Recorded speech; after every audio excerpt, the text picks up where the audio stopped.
Hello and a very warm welcome. Polling in Bihar has begun, and the question in minds, not just in this crucial battleground state which loves its politics like very few states do, but also across the country, is who is likely to win on the 14th of November and what are the critical issues that are playing themselves out on the ground here. To get a sense, we're at the Belghati village in Purnia, and I'm joined by 5 leading experts who've spent the last several days traveling the length and breadth of this state. I want to introduce first Dr. Surjit Bhalla, one of India's leading economists, member of the Prime Minister's Economic Advisory Council, has been at the International Monetary Fund. He's been traveling, looking at it from a political and economic lens. Welcome. Thank you, sir. We have Amitabh Tiwari. Amitabh Tiwari is a former investment banker, comes from the state of Bihar, loves his politics, given up his suit, put on a kurta pajama. Welcome, Amitabh. We have Sanjeev Srivastava, one of India's most renowned political journalists, has traveled the length and breadth of this country, covering elections over 4 decades. We have Ajit Jha, who's a consulting editor at NDTV, comes from the state of Bihar and therefore is not just looking at it from a research perspective, but also very, very passionate about what's happening in his home state. And since immigration and migration are such critical issues in this election, I have Dr. Neeraj Kaushal. She is a leading expert at the Columbia Population Center on migration, population and immigration, which really has been at the core of this election. I want to start by asking Dr. Bhalla about, this 10,000 rupee Jivika scheme that the Nitish Kumar government came up with in the run-up to this election. We were speaking to women in Purnia and elsewhere, and they're obviously very happy with the fact that they've got this money. Do you believe that this could potentially be a game changer? And is this the right way to do it? Give a grant of 10,000 rupee in the hope that you'll get their votes? Well, first, could this be a game changer? No. Second, is this the right way to buy votes? No. Third, this has been the practice forever. So they have formalized the cash transfer, which is in many ways a more efficient system than of giving saris or computers or whatever you have. So in kind is not. But I think, we have to we as Indians and the government, etc., has to come to some kind of resolution, broad thinking on, this whole business of freebies has really gone too far, in my opinion. It's not the most efficient way to help the poor or to bring about development or even to bring about a change in your vote share. Now, I will conclude with that look, I don't think, and that was my first response, that this 10,000 is going to affect the vote. In other words, I think whatever would have been in its absence will happen now.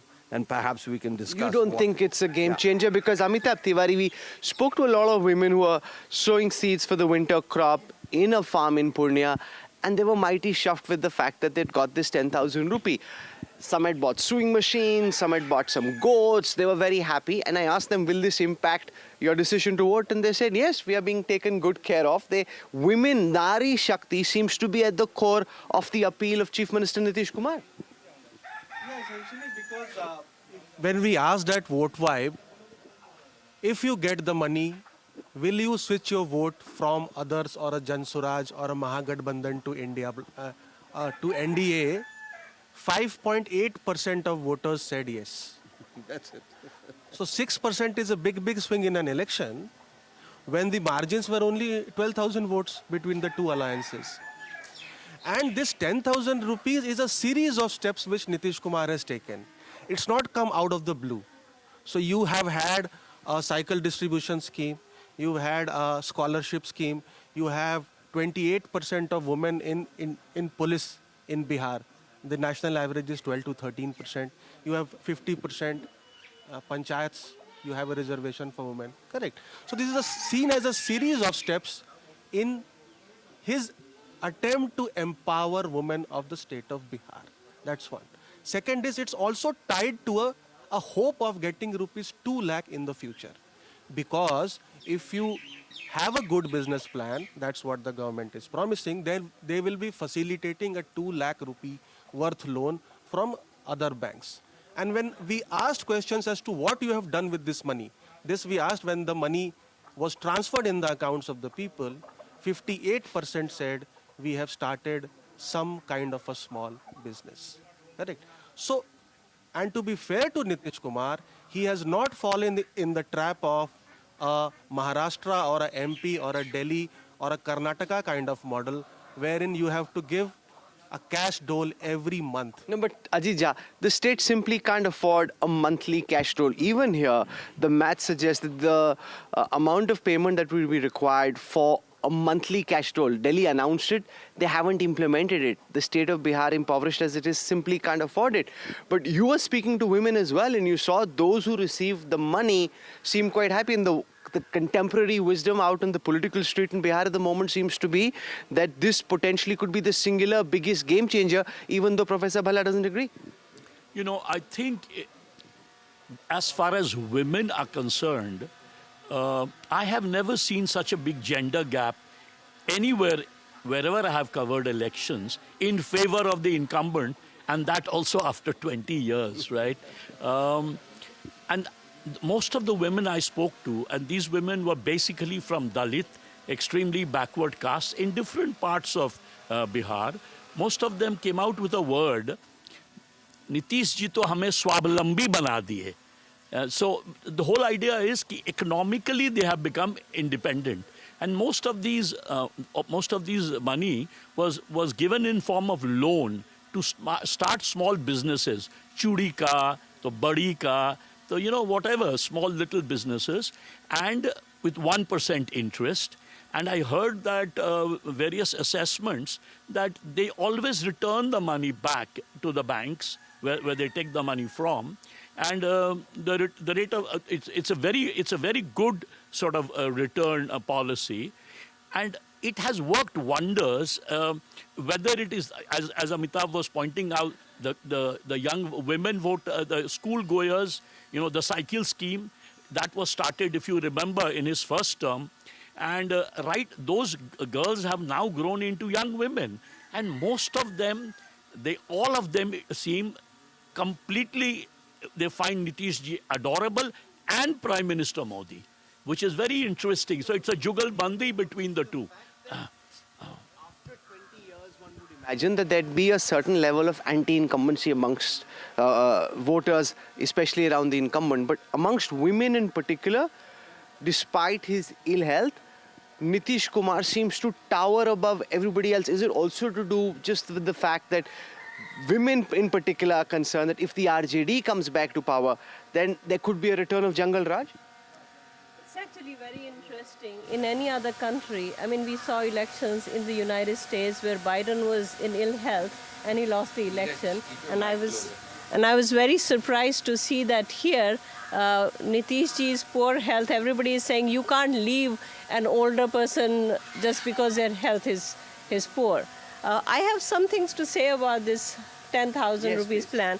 I think from my perspective, if you look at the long-term view of things, it's so impressive to see that they've been given a very large sum, which is much more than, which is like 4 times the amount that was given in Maharashtra for a poorer state. No, but that was monthly. This is a one-time grant. This is a one-time, but when the women we spoke to, they are saying they have got 10,000. They're not saying they got 8,000 or 5,000 or 4,000.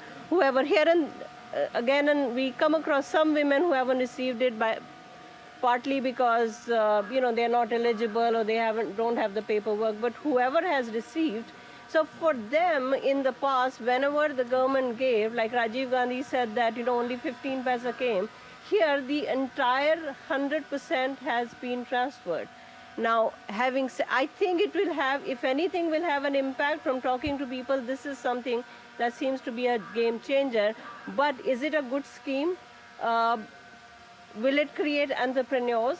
Research very clearly shows that microfinance, when given to people, it increases the rate of entrepreneurship, businesship, from 5 to 7%. That's a tiny increase. For us to believe that everybody around us is an entrepreneur is kind of a big stretch. On the other hand, these women, it's not a loan. It's very clearly they're saying that it's a seed grant, which means it's a grant. So you take the money, do whatever you feel like with it, and of those of you who are entrepreneurial can actually submit a plan, and then the bank will consider it. And, I haven't heard anybody except for one person saying that she will actually prepare a plan. Everybody is thinking of how to use it. So it's an efficient transfer of funds, very efficient transfer It's also of very funds. templatized. But it's a bad scheme. It also means that what do we expect from the democracy in future? Would the future elections also involve such larger sums? And nobody, absolutely nobody, not even the opposition, is talking about what is the fiscal impact of it. No, far from. Tejasvi Sanjeev Srivastava is promising 30,000 rupees, that you got 10,000 from Nitish Kumar, I'll give you 30,000 rupees. And Dr. Kaushal makes an important point. This then becomes a templatized SOP. All state elections, all governments just need to do this if this is your route back to power. Absolutely, Rahul. So it's a very strange situation we are now seeing. So from Haryana, so it started with MP, then Karnataka bids, then Maharashtra was the last example, and now this.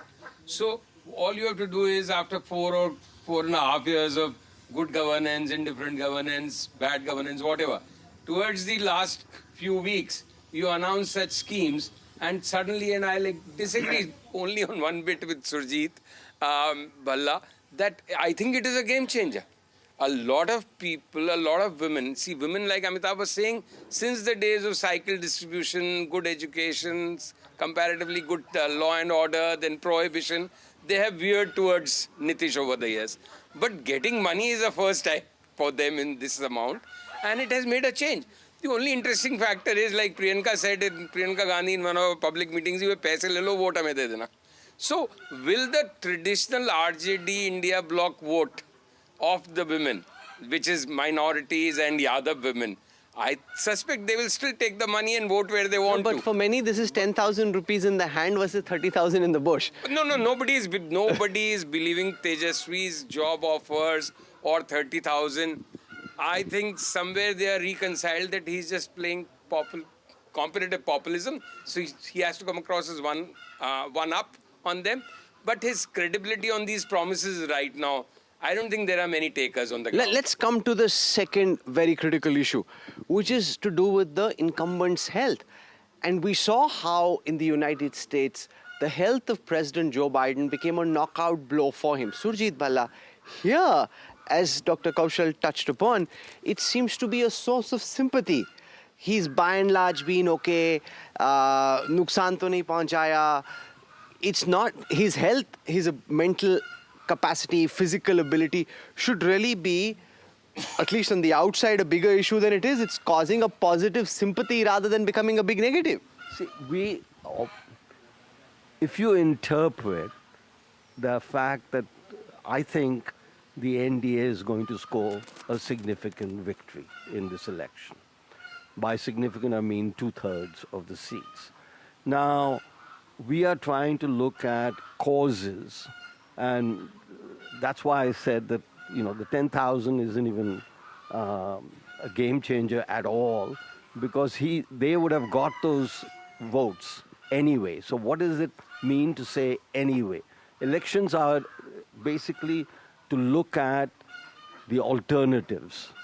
And I think no matter what you do, in most people's eyes, and that's what I believe, the alternative is not very palatable, is not very appealing. Nitish has got, now coming back to directly, has got a record of actually working, and you mentioned the bicycle scheme, so on and so forth.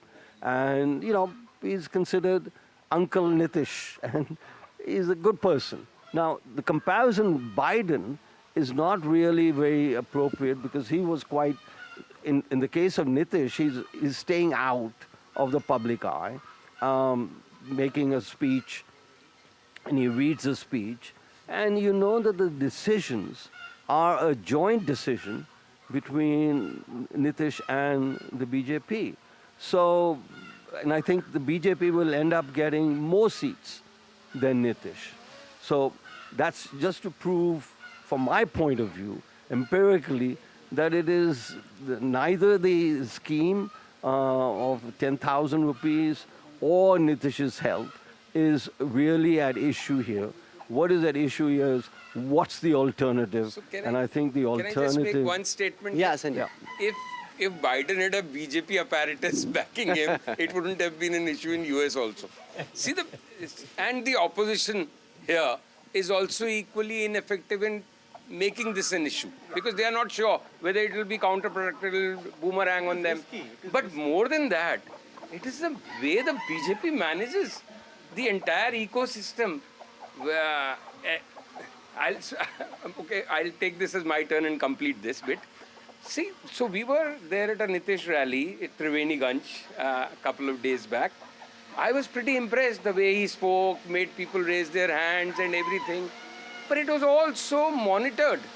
Once he got down on the stage, we shouted his name, one of my fellow travelers who knew him very well. He looked, there was a faint glint of recognition also, but he didn't stop. So this kind of management, no taking of phone calls, no speaking to anybody, even the manifesto release, 30 seconds, open, come, shut the gates and go back. So nothing. So who could have done that in US? So, and again, the Republicans just hounded here, both Congress, RGD, everybody is a little tentative. कि भाई संस्कारों के खिलाफ नहीं जाए. It's a very uniquely Indian construct, Amitabh Tiwari. The fact that you've got somebody who's clearly not all there. Yeah, it is true he's doing 4 or 5 sabhas. He reads out from a script. But this is not the Nitish Kumar that all of us know from 20 years ago. And yet his health is not attacked because there's a concern, which seems to be true, that this may actually generate sympathy. The Indian culture of not disrespecting someone who's now unwell and actually saying, एक बार और इतने साल किया एक मौका देके देखते हैं. Amitabh. Yeah, see, essentially, he's been here for 20 years and he's done good work, significant good work.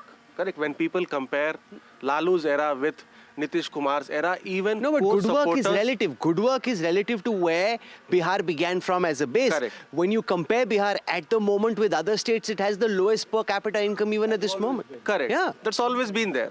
So people make two comparisons. One, what other states have become and what Bihar was 20 years back. So when they compare with other states, of course, there is still a lot to be done. When they compare with Bihar of 2005, a lot has been achieved.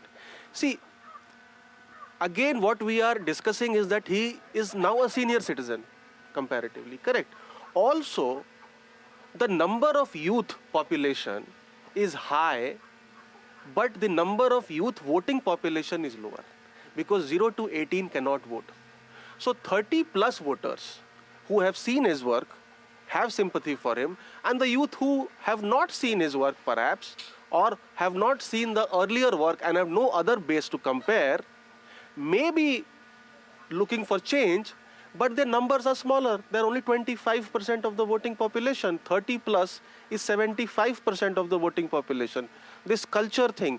And the RJD Congress are not attacking because I think somewhere in their mind, their only hope now is that Nitish is not made the CM by BJP and Nitish again comes back to Mahagathbandhan to become Do you CM. think that's possible? We were with Pappu Yadav yesterday, Ajija, and he said that there's an open offer. Aap dekh lena, ye banayenge nahi CM. Nitish Kumar will come back with the RJD.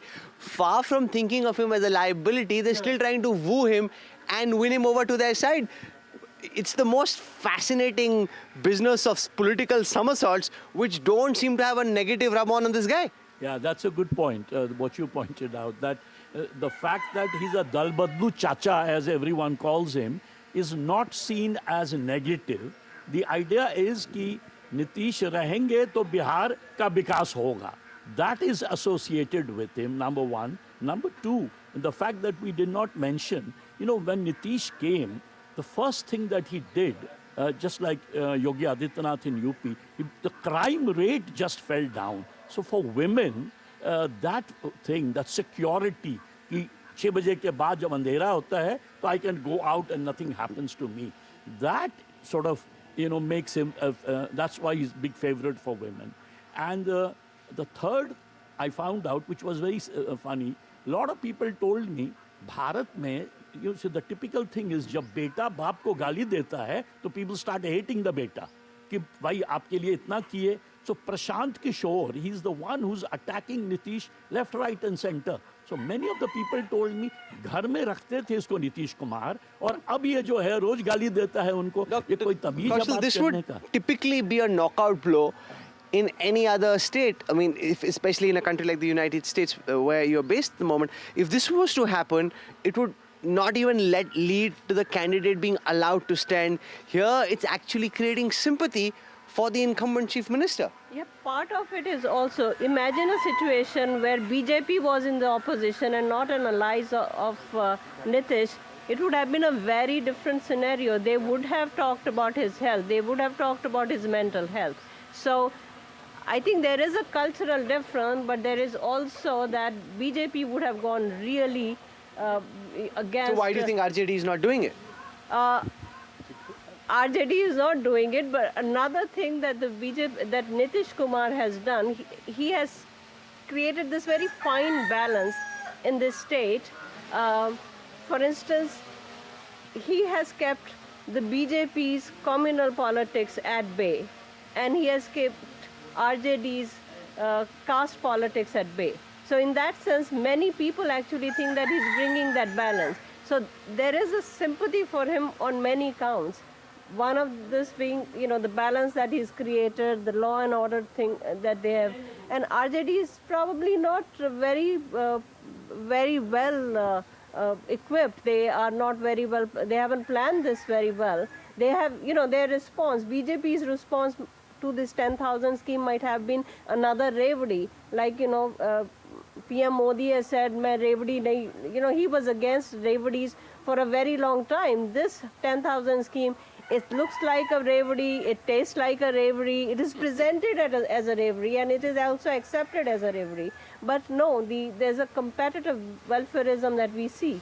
So it's kind of very sad that, you know, people of Bihar look at politics now as what are they going to get from various political parties. Earlier, Nitish had started this conversation, which was about, you know, he'll create roads and bring electricity and education. But now seems to be the focus in terms of what are you going to get personally. Let's spend a moment on why the opposition hasn't made a bigger fight for it. For a long time, it seemed in the 2020 election that there was anti-incumbents. You could feel it on the surface. This is COVID, migrants coming back, Ajit Jha. This time, A, on the surface, the anti-incumbency seems lesser. And B, you know, the Mahagathbandhan battle never really came together. Very few joint appearances. Rahul Gandhi staying out of it after his Vote Adhikar Yatra for a long time during the holiday season. Tejasvi campaigning, but he's a one-man show. For some reason, they simply haven't been able to bring the opposition campaign together and take it to a climax at the right time. Yeah, absolutely. The jugalbandi that you have between Prime Minister Modi and Nitish Kumar, you see that completely missing in the Mahagathbandhan.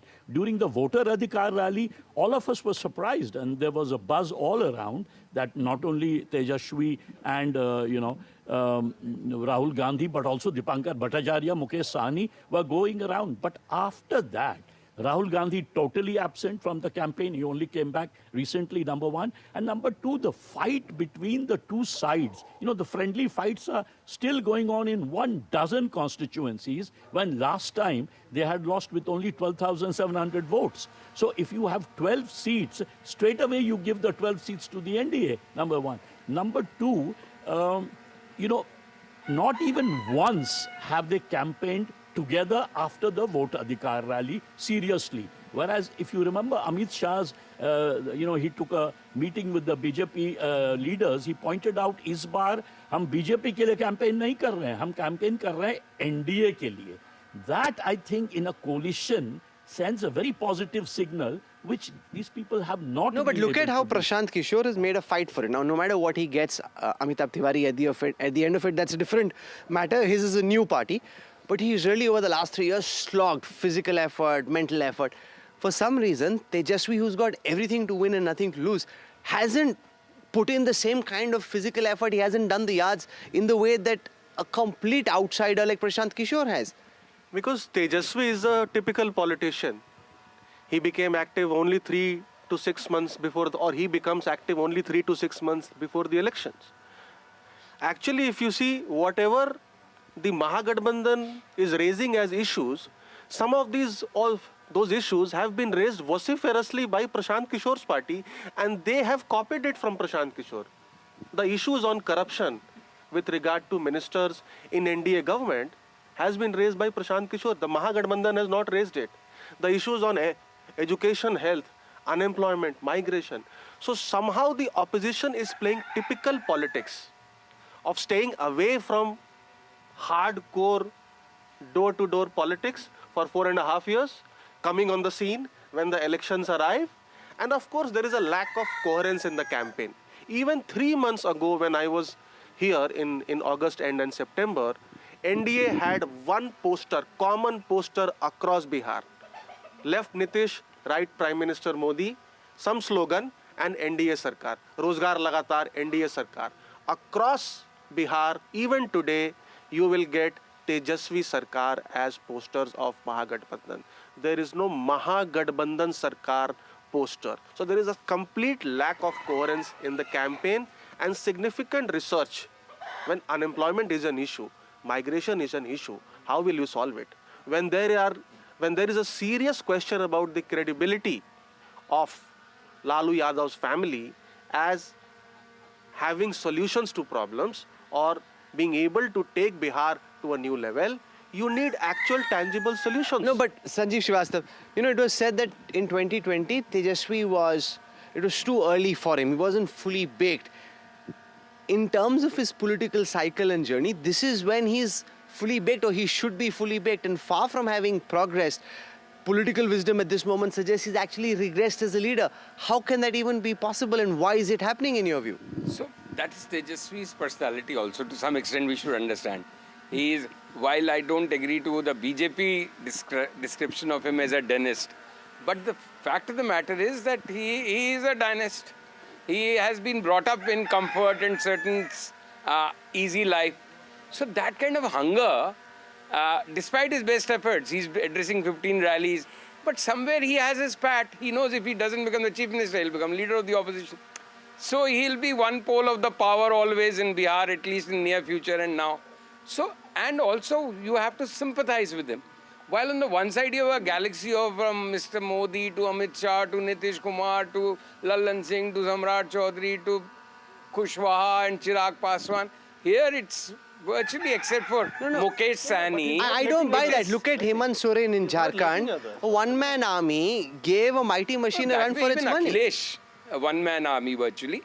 But still, the face of the campaign here, whether we like it or not, has willingly become Tejasvi with no support from Rahul. Even Rahul's support wouldn't have mattered much. It's nice to criticize for the lack of it.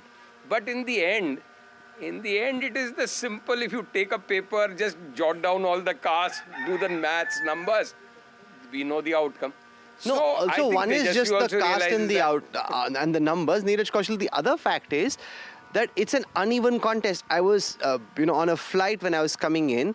C.R. Patil and his people were on the flight, and he's a very senior union minister. He's been given one particular area, a few constituencies. He's camping there just to make them win. The Delhi CM is here. They're all coming in. It's a mighty machine, arguably the strongest election machine ever assembled in this country, up against a ragtag coalition that can't seem to come together. I think that's the real problem. Again and again we see that the India coalition, while they have a lot of groups, they are never able to come together, and they're not able to actually put their entire machinery behind one person, support behind one person. Caste politics no doubt dominates the state, but I think economics and progress matters. That's what we've seen since 2005. Somehow or the other, the voters in this state have been able to keep the extreme forces out.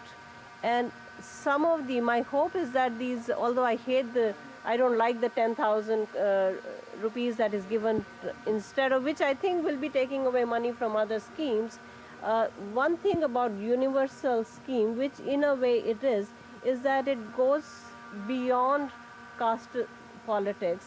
So it seems like Nitish has kind of created a constituency across caste groups among women. And so that seems to me the only redeeming factor in these elections. And Okay. Surjit Bhalla wants to make a point. Now, I want to come back to this dynastic politics, which I think is an important X factor, if you will, whatever you want to call it, in behind the scenes. So, who not only is he a dynast, his partner is the biggest dynast. And I think we will underestimate what's happening in India if we don't recognize that days of dynastic politics are over. People don't like it. So when you have, in the Mahagathbandhan, the two leading dynasts in the country, people rebel and revolt. So therefore, that is why, forget this 10,000. I really think it's a red herring. It's really, So आपके लिए ना 10,000 rupees is pocket change, but for the poor people, it seems to really make a material difference. This was so I'll answer the following way. All the time there is, including on this trip, the caste system, Bihar leading this, that. And I keep asking, look, every politician knows that caste is important.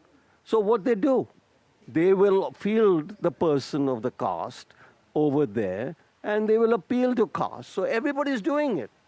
So therefore, it means nothing. People are not voting on the basis of caste. If that was so simple, then you would have the results a very different way. And you're forgetting that the in-between, the non-caste people are much more. In the olden days, maybe it was important.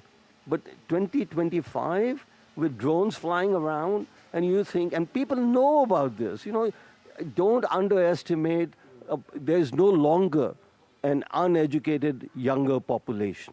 Okay? So they all know what's going on. So and I therefore, would disagree. harping on With all caste, I think respect is... to Surjit, on three things.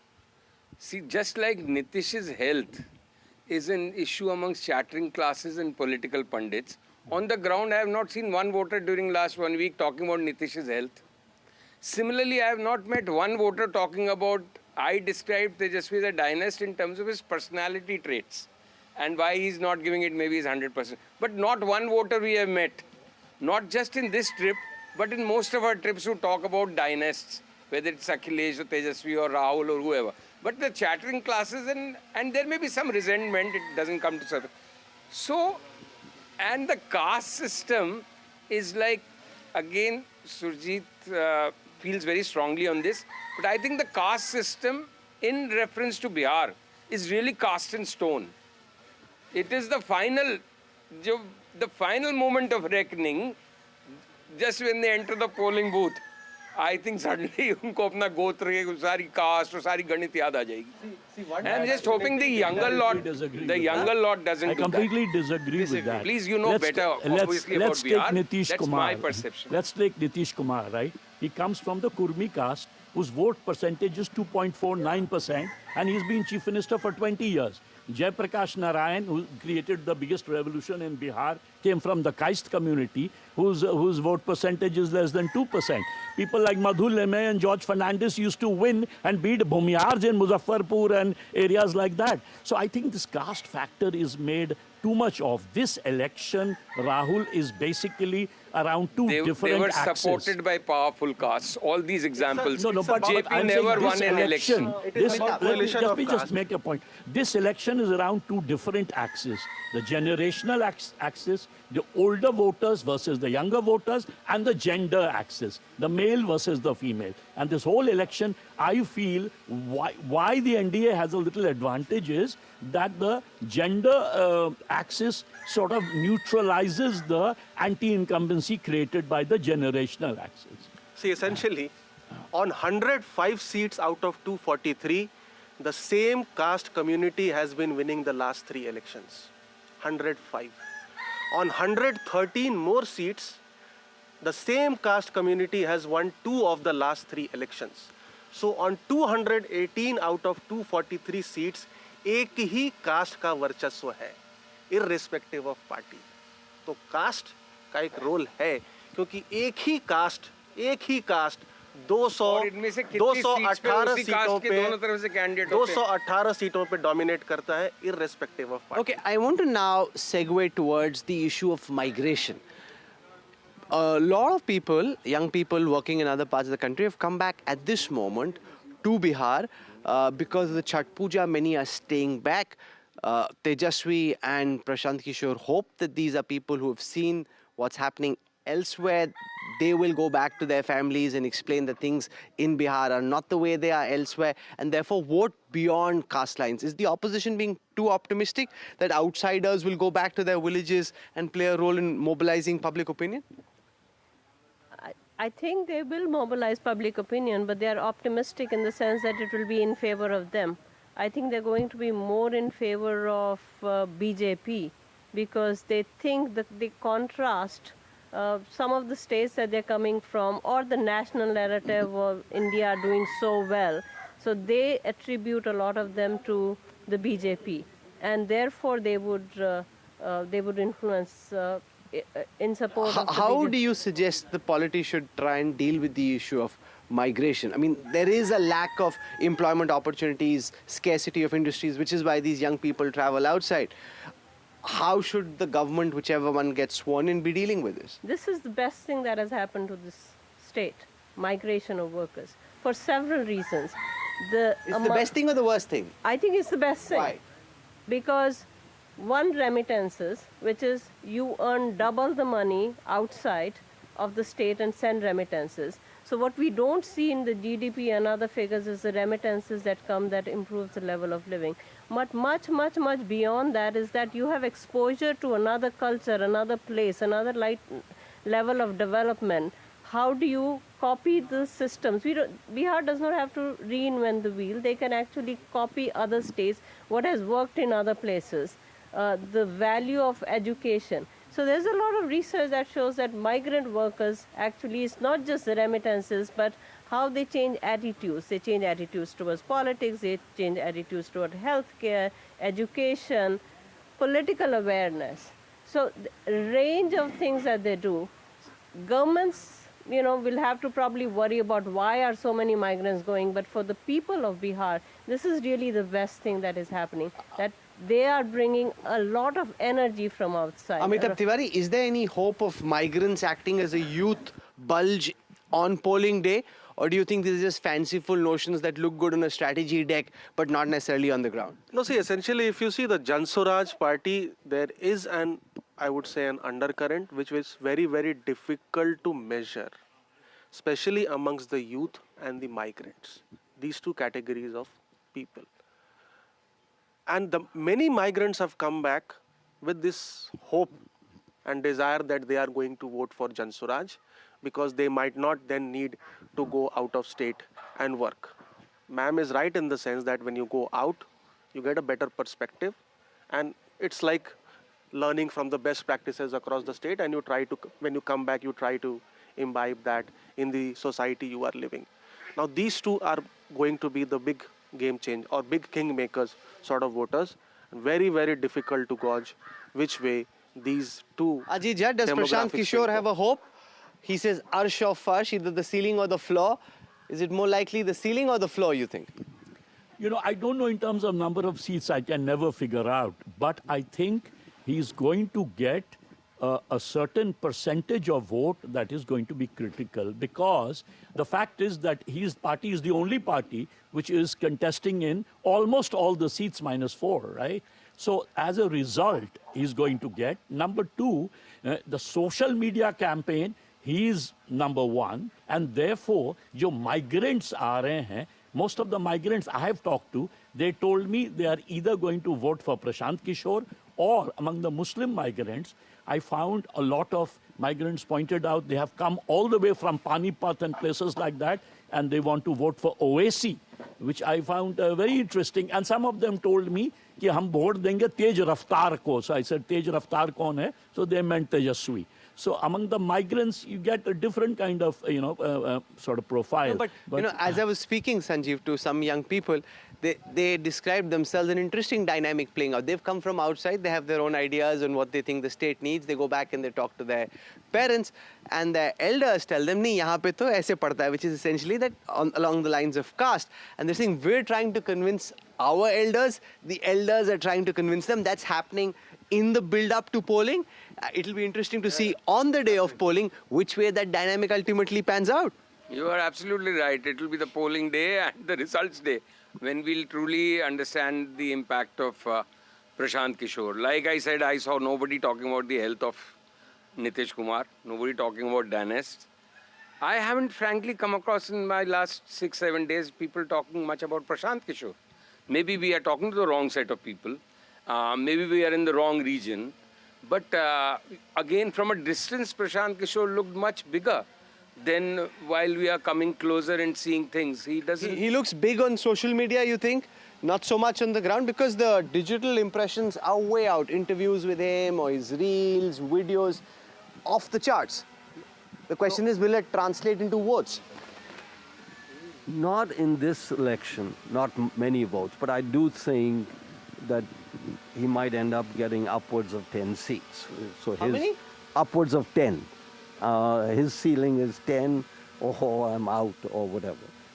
But I think it's very, look, all of us know Prashant Kishore. He's been a major election player. I will reveal, one commentator said, one interviewee said that, listen, he knows more about the election, politics, and economy than anybody else, which I happen to agree with, certainly in this election. Second, to what extent is Prashant playing the long game? But he's an impatient man.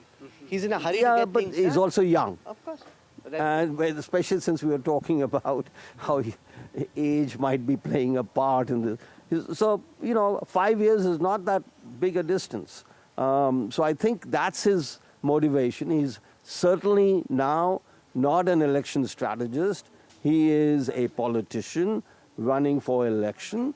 And I think regardless of how well or badly the media describes him, his performance, I think he's a player. And No, but do you think him not contesting himself was a big disservice? Because every client he advised, as a consultant, he said, fight, you have to fight.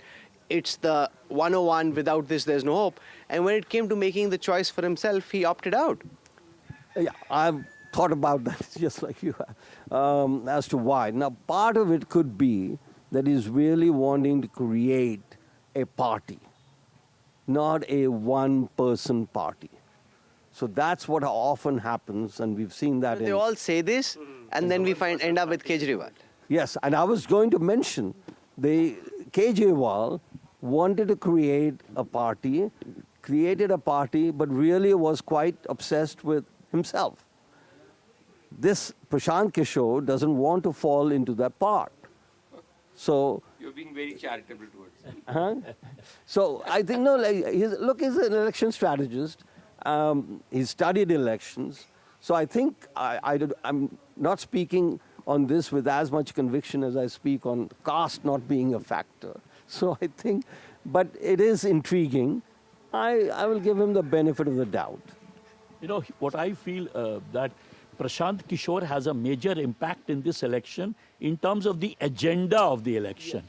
He's the one who created the jobs, the migration, the corruption, decline in education, and decline in health. These 5 issues he's hammered for the last several months. Tejaswi has picked it up, and now you find even the NDA is picking it up and finding out ways. For example, in their manifesto, they have 1 crore, right? Let's say for in terms of government jobs. Then they talk about No, making, 1 crore is employment. Yeah, so Government jobs, plus, because private unemployment is an agenda, therefore they are saying they'll create 1 crore employment. So in terms of agenda, he had a big impact. But I'm very intrigued by the fact, sorry, Yeah, no, go ahead. by the fact that the Jan Swaraj party does not have a manifesto of its own. But How many jobs it's going to create? How it is going to create? first of all, is not contested. He could have contested from any seat. You're a strategist also. Why do you think he didn't contest? He is caught between his image of a politician and a strategist. He wants to get something out of this election, either as a politician or as a strategist. So arsh pe ya farsh pe, 0 to 125, correct? Nitish will not be CM, JDU will not get 25 seats. So he hopes that one of his Punts comes out to be true. Comes out to And be then he true says, because "I he's told you seriously so." caught between these two images. Okay. And he wants to keep both the images alive. We've had a very high quality discussion. Lots of interesting insights also gleaned through travel, which is always better and more robust than just sitting and typing away on a keypad by looking at Excel sheets. I thank all of you for having taken out the time and joining us on NDTV Battleground. Really appreciate you joining us in this rustic village setting. It's very green. The fact that it's so green, and in those makhana farms, people jumping in, pulling out the makhanas, you actually get a sense of how there's very little else happening. I mean, there is no industry. The only, while of course you can build it out as a super. Contrast it with the AQI of Delhi. हाँ यही better है sir, यही रह जाते मंजी पे सो जाते. So much better than going back to polluted Delhi. Thank you so much for joining us. Really appreciate your time. I hope you enjoyed this broadcast. Lots of sharp insights. We'll slip into a break. We'll come back on the other side. Stay with us for our continuing coverage of NDTV Election Battleground.